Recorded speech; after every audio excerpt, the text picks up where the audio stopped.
Well, greetings and welcome to the Deal Flow Show. I'm JP Maroney, your host, along with my co-host, Mr. Paul Nicolini, here at Deal Flow Show and the Harbor City team. We have Etan Butler from the Dalmore Group on the show today, and I'm excited, Eitan, to kind of dive into your background and how you got started in the capital markets. We're going to talk also about the deal flow process, obviously, how you evaluate or vet deals and opportunities, how you figure out the kind of people that you work with.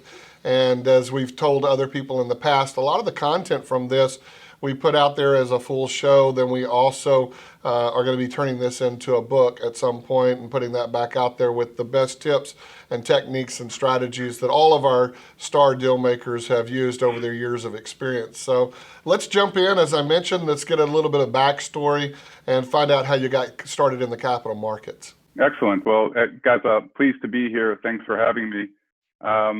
So my background, I grew up in Silver Spring, Maryland. I did things like shovel snow and mow lawns.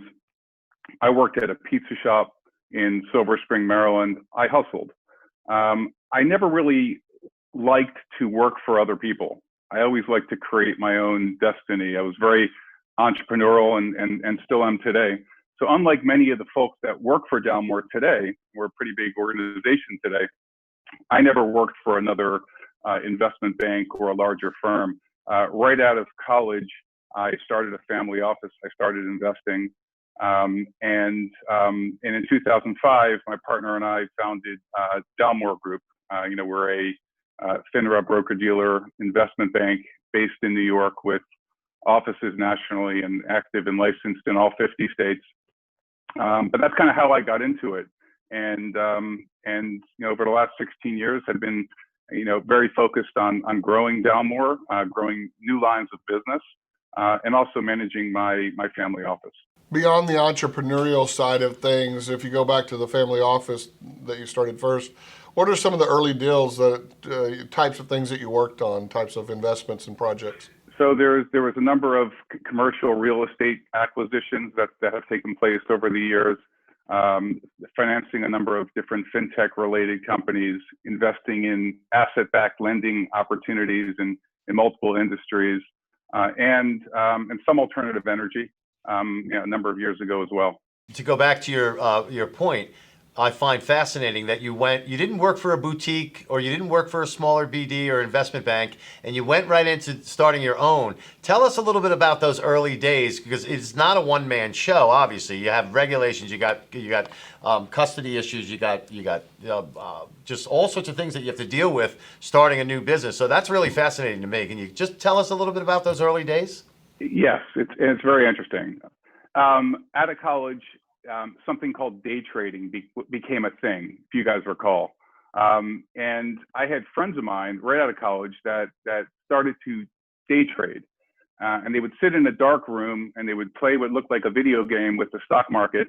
And some of them were doing quite well with companies like Amazon and eBay and Yahoo back then. And I was very intrigued about exploring that as a possible career. I was able to convince my father to lend me or invest $25,000 at the time, which was the minimum, and you kind of leverage that 10x, to be able to have capital to trade. And I was terrible. I was very impulsive. I wanted to do it all right away, and I realized that I'm not a trader, But was interesting to me. I like the culture, and I like the idea of the house always winning, right? So enabling others to be able to trade, leveraging their capital, helping raise them money, that put me around that entrepreneurial and that kind of trading environment without being a trader myself. And soon after that, Oscar and I founded Dalmore Group as a broker-dealer, really initially designed to raise money for hedge funds, which were kind of a new thing back then, like third-party marketing for various hedge funds, different fund of funds as well, and also to provide, clearing and execution services, brokerage services to different hedge funds. How did you get normally you need a Rolodex or something to launch something like that. How did you go into, especially raising not only money for yourself, but raising money for others, for the hedge funds? Where did you go? Was it institutional money, high net worth? What was it y'all were raising in? Yeah, well, back at that time, it was really about institutions. It was about private equity. It was about family offices were really a primary source of these investment dollars back then, way before the Jobs Act and the changes in 2015, which created a whole new way to approach raising money for companies. Back then, it was really leveraging family relationships, community relationships I had with friends from college and their families as well, and identifying unique hedge funds at the time that we thought we wanted to get behind, either put some of our own capital in and take them to market. So that was the early stages of Dalmore, which were really on the hedge fund and on the clearing and execution services side. Now, y'all work in the public and private markets today? Yeah, we have a number of clients, both private and public, that we provide investment banking, corporate advisory services to, and most recently and significantly, Regulation A broker-dealer services to as well. Did you have a question? I was going Well, to say. no, you said Regulation Yeah. A, and then you said broker-dealer services.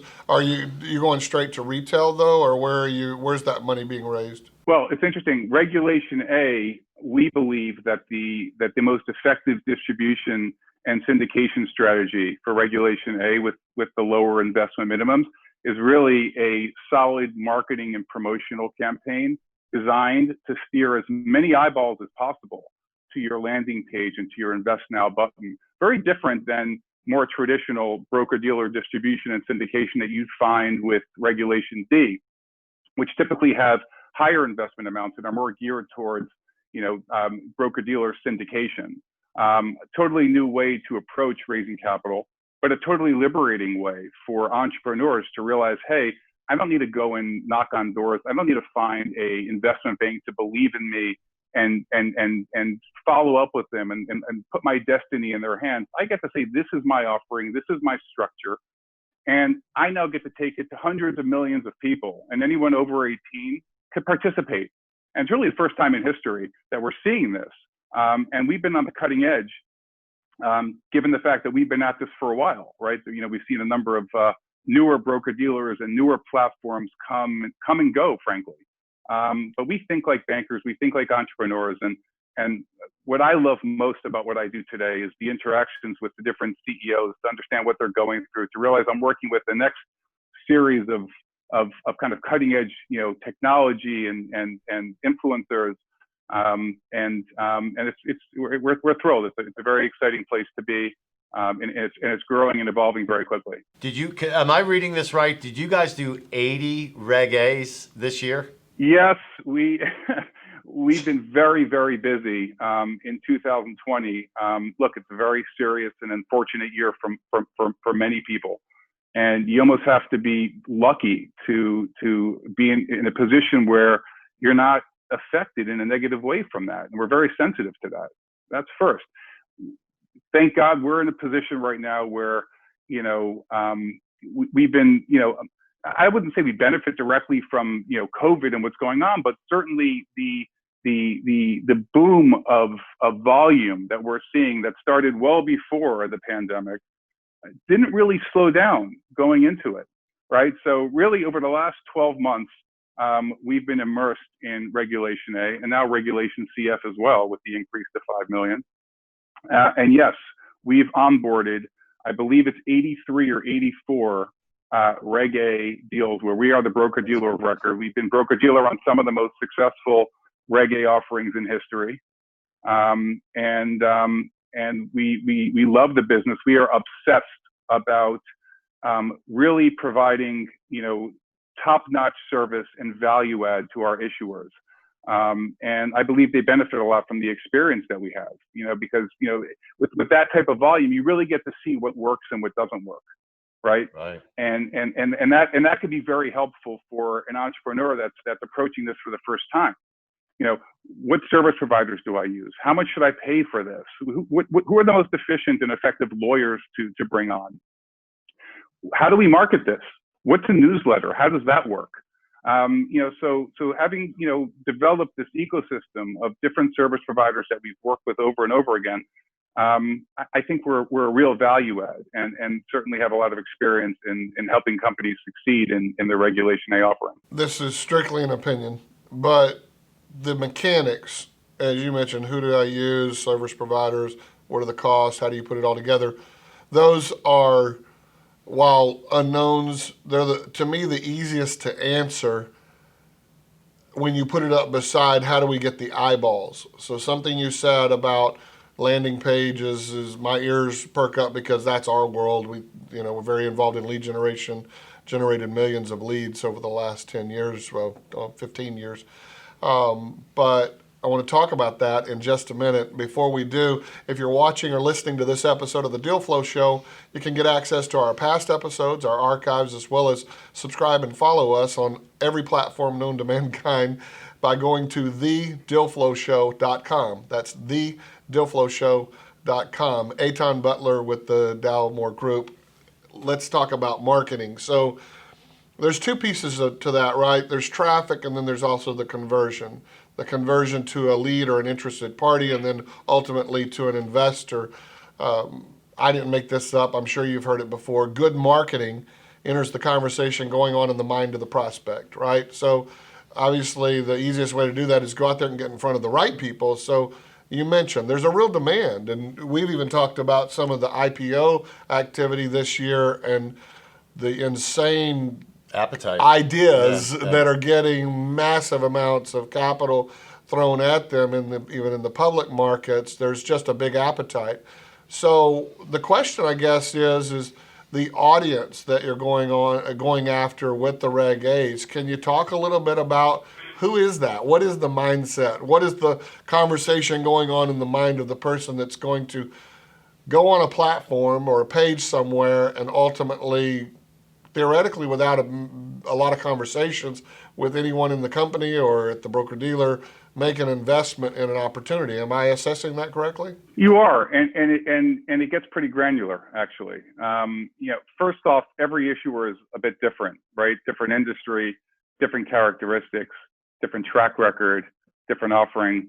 If you're fortunate enough to have a celebrity as a partner and that you could leverage their network of subscribers and fans, if you're or an influencer, if you're fortunate enough to be a consumer brand with many users or subscribers or consumers, you have the opportunity to present your investment opportunity to them so that they can become investors as well as consumers in that way.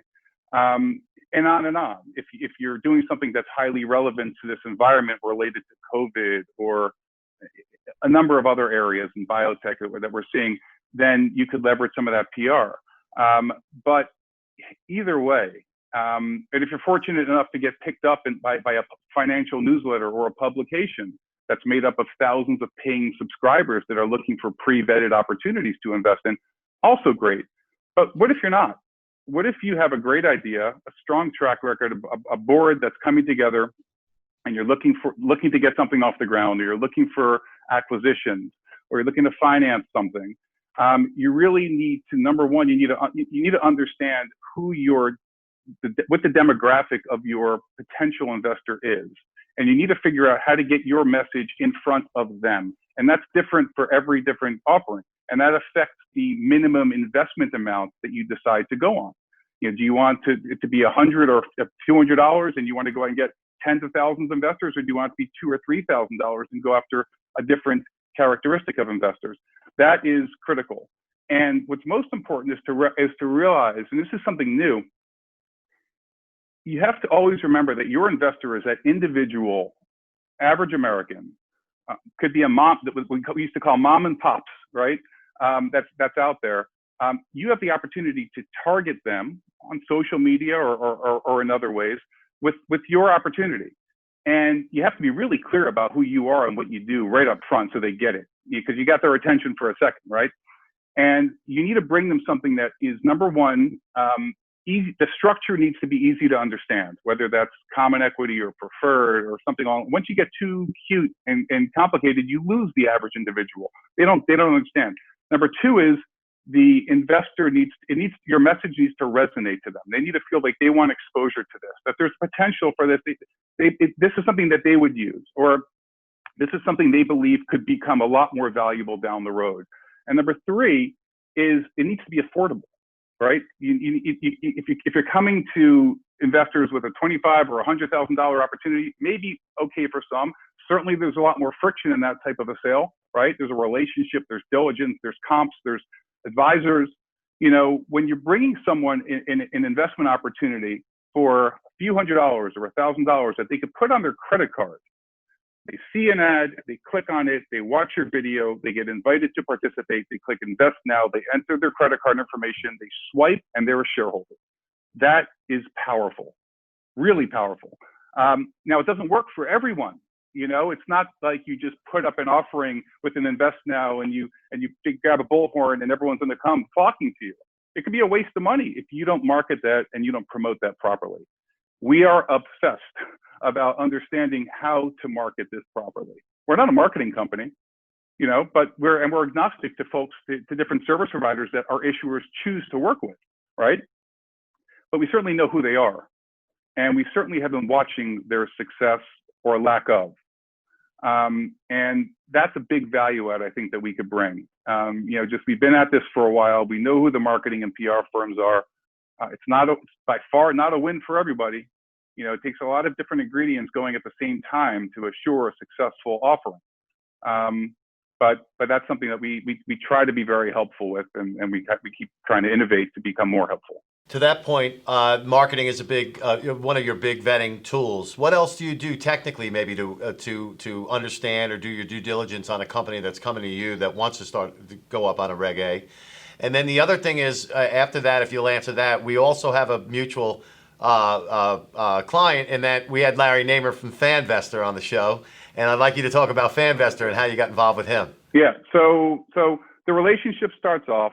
Generally, it's an introduction. People find us through research, right? They'll see a company online that resonates that they want to model themselves after. We want to be like that.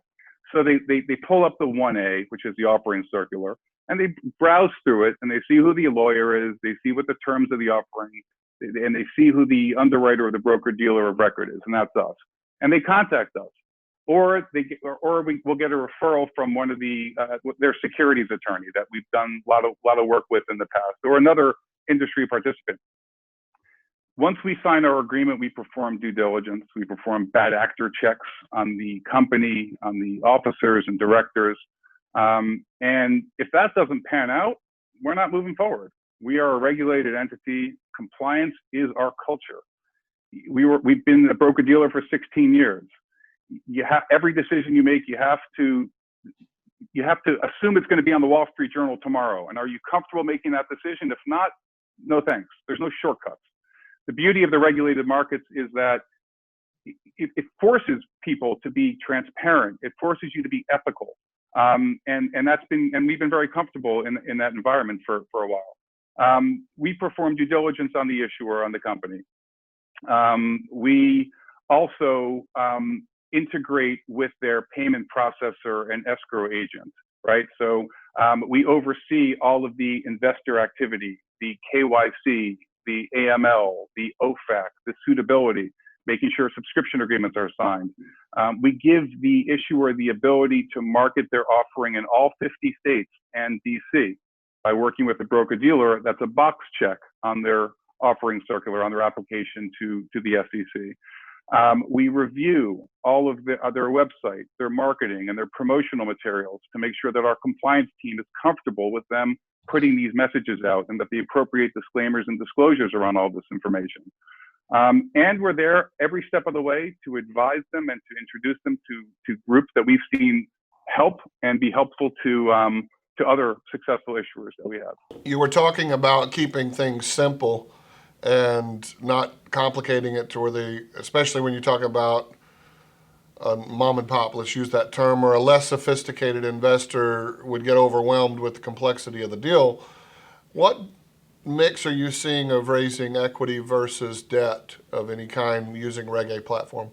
In all of our deals, which are a lot, it spans the full spectrum: equity, debt, private companies, public companies, listed in the US, listed on the OTC, listed on NASDAQ. We're talking to a few New York Stock Exchange companies that are very strongly considering Reg A. Really interesting stuff. And Canadian listed companies, right? I would say that the majority that I'm seeing is equity. There's a really interesting, and there's some debt. Yield is a really interesting thing to offer to the everyday investor as well, right? There's an interest in yield. If I could have a 6 or an 8 or a 10% yield, that's more than I'm making in the bank. And if I'm comfortable with the quality of the underwriter, and I could put a few $100s and try it out, then hey, that's a really unique way. And we're seeing a lot of that as well. One trend that we're seeing that it happens to be my personal favorite is something called series issuers, right?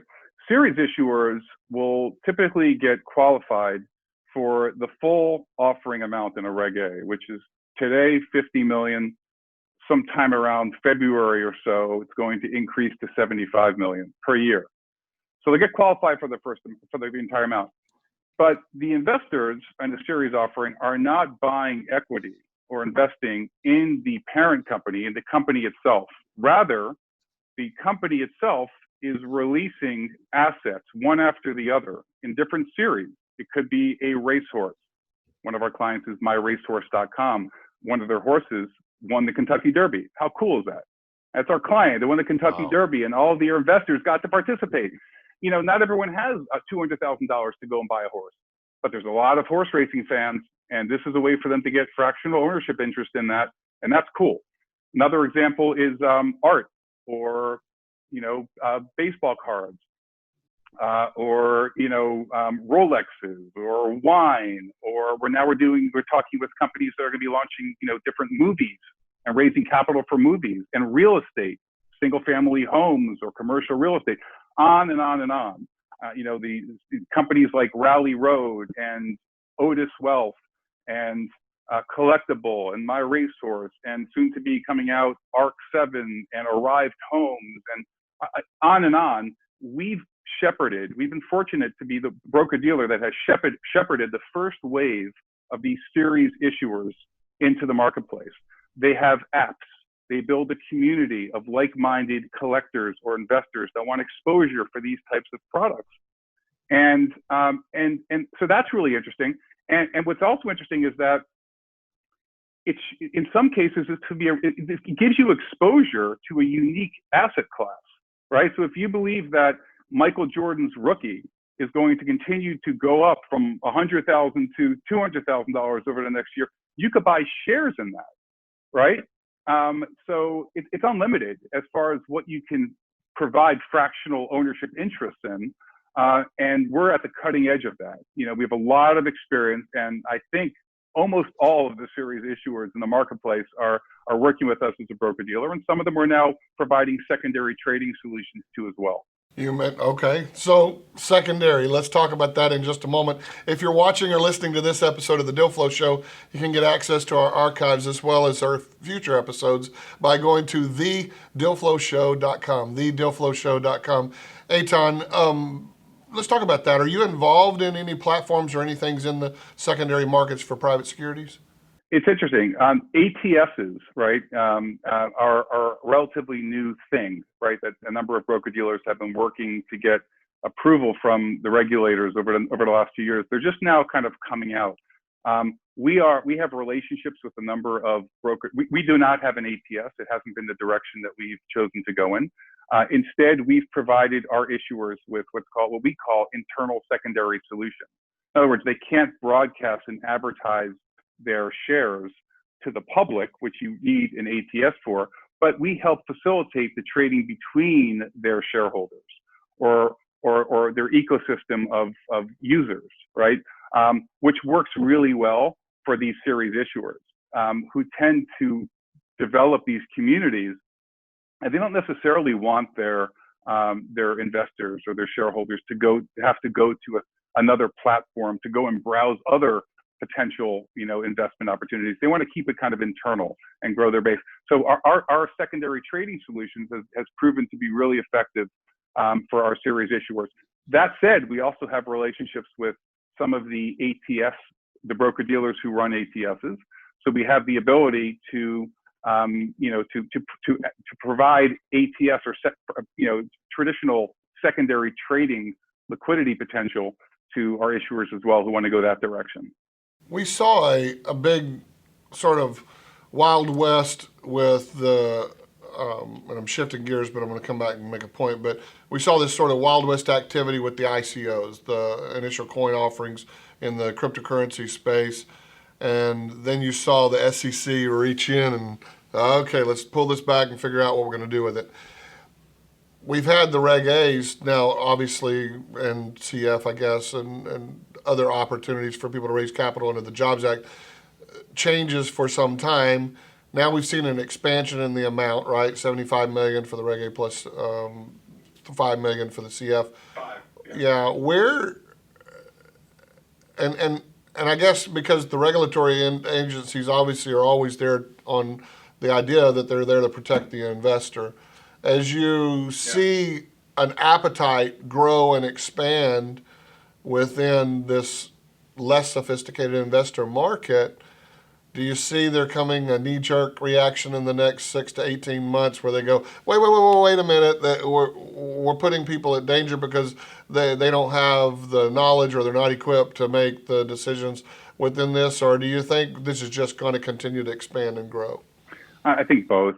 Look, I've been around the block as the chairman of a broker-dealer based in New York for almost 16 years, overseen thousands of capital raises, all kinds of people, as you could imagine, as I'm sure you guys have seen as well. There's pros and cons to giving entrepreneurs the ability to go out to non-accredited investors with a message and raise money from them, right? Even with SEC qualification and FINRA, no objection. While there hasn't been fraud yet, it's likely going to occur, right? In some way. There's certainly going to be companies that don't succeed, right? Not every company wins. So it's important to set expectations properly for these investors. And I think the SEC does a pretty good job on that, right? You limit the amount that people could invest in these offerings, right? And that's important. It's important to go slowly. That's probably why they went from 50 to 75 instead of 50 to 100 or 200. You do it slowly, right? But at the same time, it's going to continue to expand. And because investors should have the opportunity to invest in what they believe might become the next big thing. And you know what? Some of those companies are going to be the next big thing. And I think that it's going to continue to grow because the number of platforms that are coming to market and that are out there, companies like Start Engine and Republic and WeFunder are doing an amazing job, right? Spreading the word, building up their bases of investors, showcasing really interesting opportunities, creating world-class user experience. That's inspirational, and that's great. It's not for everyone though. The marketplace-oriented platforms, right? The ones I just described, their model is to showcase many different potential investment opportunities to their investors. Not every issuer does best by being just another store in a mall. Rather, Dalmore's model is to help these issuers build their own landing page, their own Invest Now button, so that they become the sole beneficiary of their marketing and promotional efforts, right? We do so also at a fraction of the cost.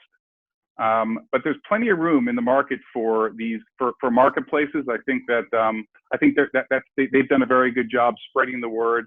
Oftentimes they're backed by venture capital, so they grow pretty quickly, and their user base grows pretty quickly. So I think that's been a positive.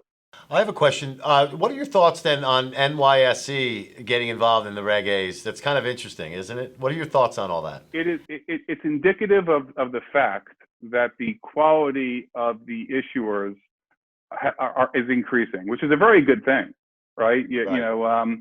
And I think we're going to see that continue, especially because of the increase to 75 million. It's gotten the attention of more and more CEOs at publicly traded companies that recognize that, hey, here's a really interesting way to offer a unique share class structure to expand our shareholder base, right? And to spread the word and promote our entity and our stock in this way. And so, we've seen it right now. And again, we're talking to a few New York Stock Exchange companies on the real estate side. I think we're going to see a trend, an increase in that trend. I think it's just the beginning.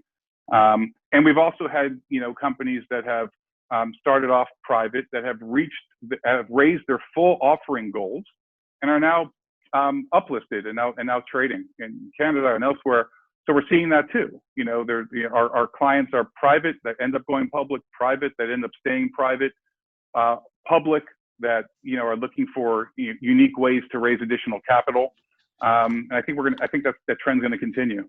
Every time we have folks on the show and we make introductions, we meet new people like yourself, and then it connects with other people that we'd like to connect with. But we always see folks come from even the audience. We've seen deals in this first season of the Deal Flow Show where guests have been, people have reached out from the audience. What kind of people would you like to hear from as your show goes live in the platform, in the public? What kind of people would you like to hear from that you potentially do business with?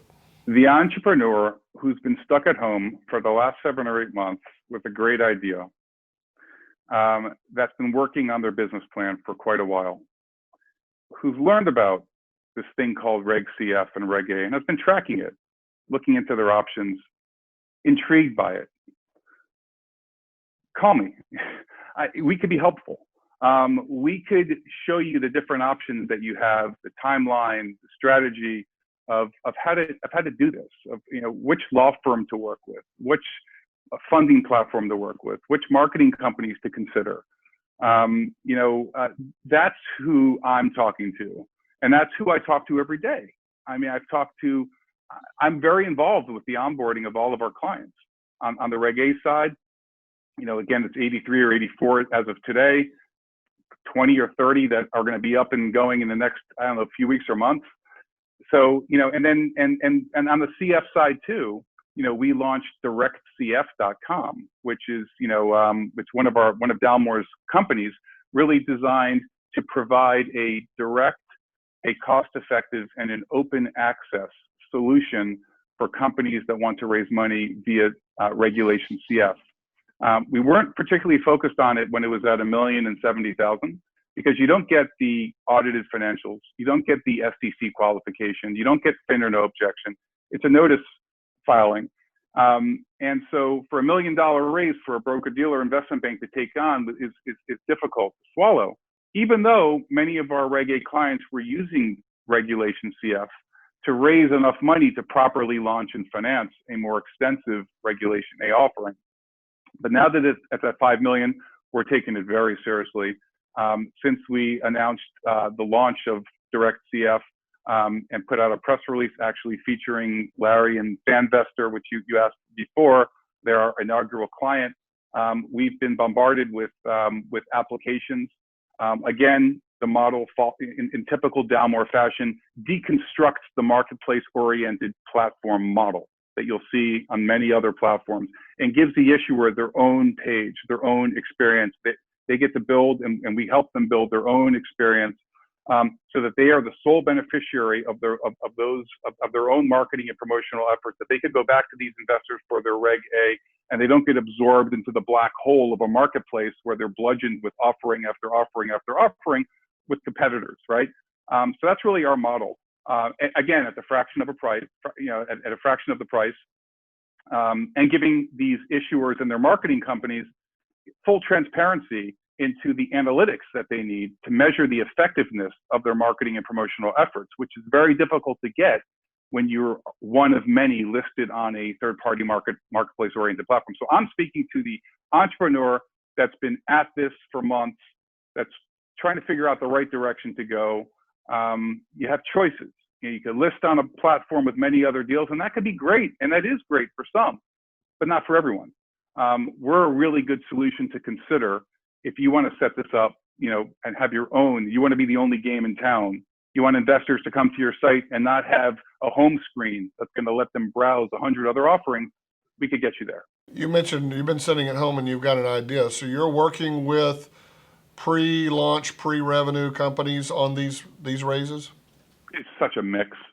It is a mix. There are some, again, there's New York Stock Exchange companies, NASDAQ companies that are doing quite well that recognize, hey, this is a unique way at a valuation that we're comfortable with to go and raise up to 75 million. That's a powerful tool to consider, right? To finance an acquisition or the rollout of additional, plans that they might have. But yes, absolutely, you could be a startup with a great idea and a team that's done interesting things in the past, and perhaps with a influencer or a celebrity or something highly relevant to this environment that you're you're confident that you're going to get, or you already may have a group of following or an investor base that's going to give you the additional momentum that hopefully could snowball. So absolutely, new companies, new series issuers that, and again, it's becoming very, very popular, this idea of fractionalized ownership interest in different assets. Call me.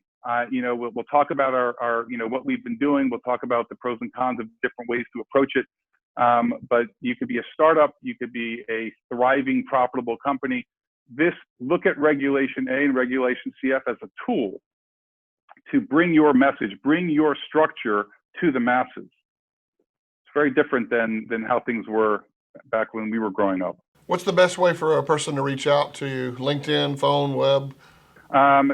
You can find me on LinkedIn for sure. You could go to our Dalmore website, which is Dalmore FG, as in financial group, dalmorefg.com.